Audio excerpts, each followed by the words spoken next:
Hello. Today I'm going to read from John chapter 19, verse 30.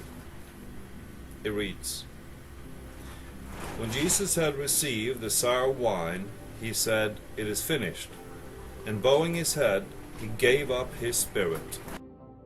To fulfill the last prophecy, Jesus drank a little vinegar to quench his raging thirst, and then it was over. From the point of view of all the people around him, the culmination of his life came suddenly and unexpectedly. Usually people writhed in pain for days on the cross while people watched, but Jesus had been beaten so badly and had lost so much blood when he was flogged that he died within a few hours. His statement, "It is finished," is a translation of a Greek phrase that means paid in full. The reason Jesus came to earth was to pay the terrible price for our sins. From the moment he was born, every interaction and every decision pointed to this moment. And now the price was paid totally, completely, once and for all.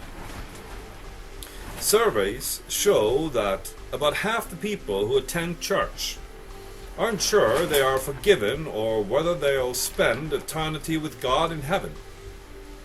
How can that be? How many of us sit in churches week after week listening to the message of God's grace, but perhaps we secretly cling to the hope that we don't really need grace?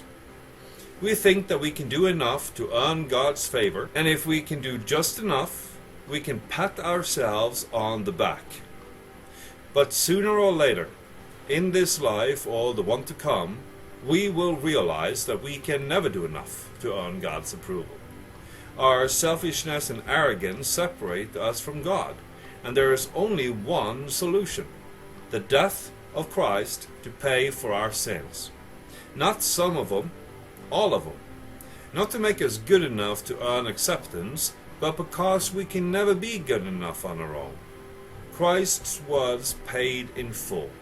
Confront our pride and remind us of his grace. Now, how does secretly hoping we can earn God's favor by being good enough affect our relationship with God?